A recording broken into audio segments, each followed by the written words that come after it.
दोस्तों ट्यूटर 360 में आपका स्वागत करते हैं। और आज का हमारा टॉपिक नहीं है, मैं ये बताने वाला हूँ कि कौन कौन से टॉपिक रिड्यूस हुए हैं हमारे केमिस्ट्री के सिलेबस के क्लास +2 के लिए।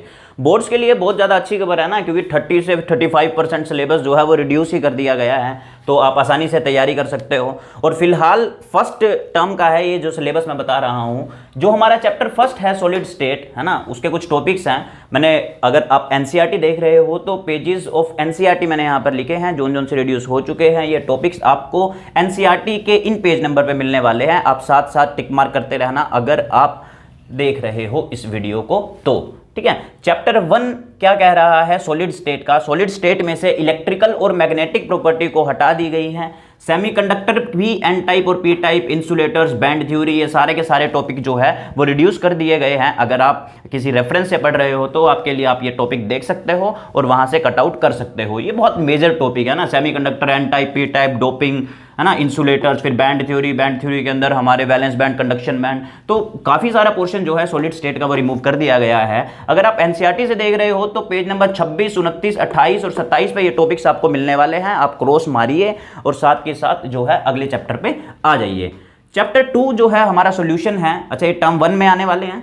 चैप्टर 2 जो है वो सॉल्यूशन है। एबनॉर्मल मॉलिक्यूलर मास, बहुत छोटा सा टॉपिक है, वांट ऑफ वेक्टर।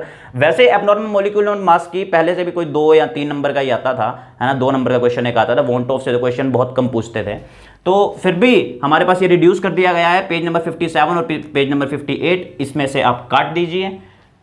चैप्टर 7 अगर हम चले, पी ब्लॉक, ये जो फर्स्ट हमारी 2 यूनिट्स थी ये फिजिकल केमिस्ट्री की थी, और फिजिकल केमिस्ट्री में से 10 नंबर का हमारे पास आने वाला है।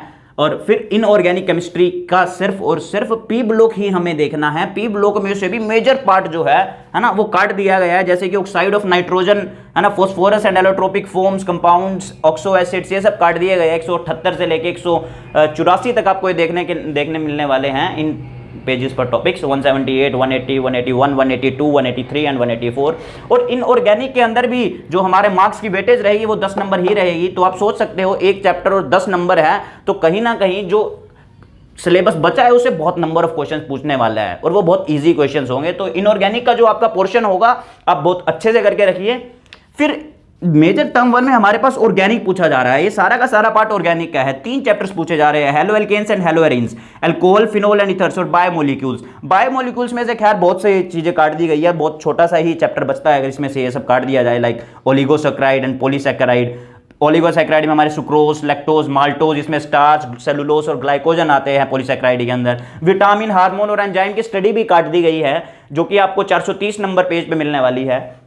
अगर आप ये देखो, अल्कोहल, फिनोल और ether, uses of methanol and ethanol, सिर्फ इतना ही कटा है, बाकी सारा का सारा पूरा है। मतलब इस चैप्टर में से ज्यादा कुछ नहीं कटा है, सिर्फ यूजेस ऑफ मिथेनॉल और इथेनॉल, जो कि आपको 4 कहीं ना कहीं एप्लीकेशन या यूजेस बीच बीच में देखने को मिलने वाली है। अगर एक पेज नंबर देखें तो 344 पे आपको कुछ टॉपिक देखने को मिलेगा इसका।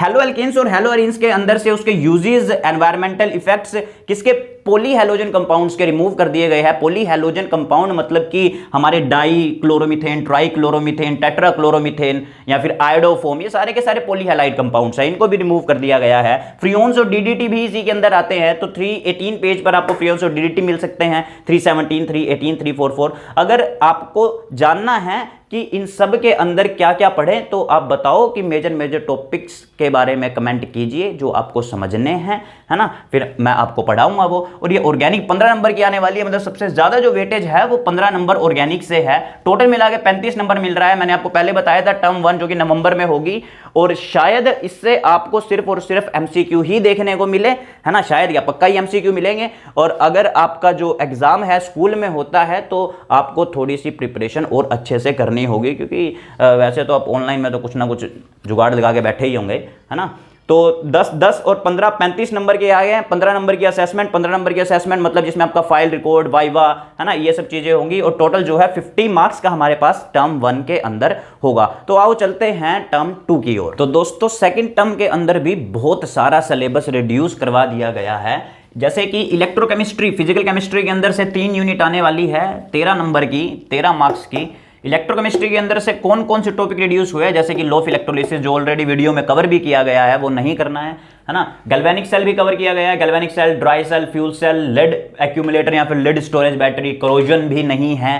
ये आपको पेज नंबर 85। अच्छा मैं ये भी बता दूं, जितने भी मैंने पहले भी ये जो लिखे हैं ये आमने सामने ही लिखे हैं, आप डायरेक्ट पेज पे जाइए और टॉपिक्स को मार्कआउट कर दीजिए। Law of electrolysis, galvanic cell, dry cell, fuel cell, lead storage battery और कोरोजन नहीं आने वाला है, जो कि पेज नंबर 85, 67, 88, 87 और 90, 91 पे देखने को आपको मिलेगा। केमिकल काइनेटिक्स की जब हम बात करेंगे तो सिर्फ एक्टिवेशन एनर्जी, अर्हीनियस और कोलिजन थ्योरी को ही बाहर निकाला गया है। कोलिजन थ्योरी से वैसे भी ज़्यादा क्वेश्चन नहीं आते थे, तो ये भी ध्यान रखना कि जितने भी सिलेबस रिड्यूस हुआ है उनसे पहले भी इतने ज़्यादा क्वेश्चंस नहीं पूछे जाते थे, तो इतनी भी ज़्यादा आपको आसानी नहीं होगी, है ना। और कुछ टॉपिक्स ऐसे होते हैं जो मिक्सअप होते हैं, आपको समझने ही पड़ते हैं कई बार, तो वो भी आपको बता दिया जाएगा time to time. Activation energy जो है वो क्या है, अर्हीनियस इक्वेशन, कोलिजन थ्योरी, ये तीनों टॉपिक मार्कआउट कर दिए गए हैं। 112, 116 पे आपको देखने को मिलेंगे ये।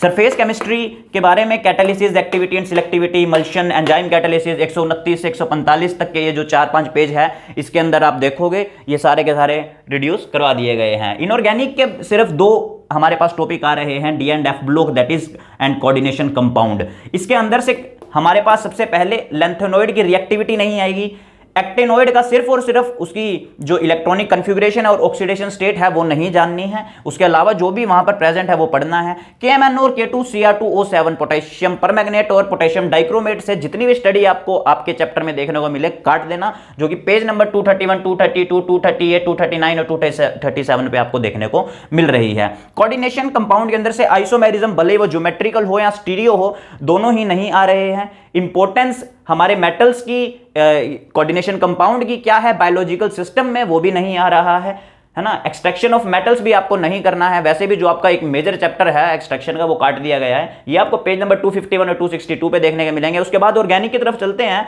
ऑर्गेनिक में एल्डिहाइड एंड कीटोन और कार्बोक्सिलिक एसिड, ये तीनों के तीनों चैप्टर आपको पूरे पढ़ने पड़ेंगे, है ना। आप पढ़ोगे पूरे तभी आप अटेंड कर पाओगे, कुछ भी रिड्यूस नहीं हुआ है। अमाइंस की अगर मैं बात करूं तो डाइजोनियम साल्ट सिर्फ रिमूव हुआ है, उसकी प्रिपरेशन, उसकी केमिकल रिएक्शन और इंपॉर्टेंस, है ना, ये सब चीजें जो है एक ऑर्गेनिक केमिस्ट्री के अंदर डाइजोनियम साल्ट की क्या इंपॉर्टेंस होती है वो रिड्यूस करवा दी गई है। आपको 404, 405 और 406 पेज नंबर पे देखने को मिलेगी 13 नंबर की टोटल, फिर वही 35 नंबर, 15 मार्क्स की असेसमेंट होगी, 30 मार्क्स का आपका ये कार्यक्रम हो जाएगा, और सॉरी 50 मार्क्स का आपका ये कार्यक्रम हो जाएगा, 50 नंबर आप ले लोगे अगर आप इन सब को काट के आसानी से वो सब पढ़ लेते हो जो एग्जाम में आने वाला है। ठीक है, तो आप ये सारा का सारा कर लेना, किसी टाइप की कोई दिक्कत नहीं होगी आपको।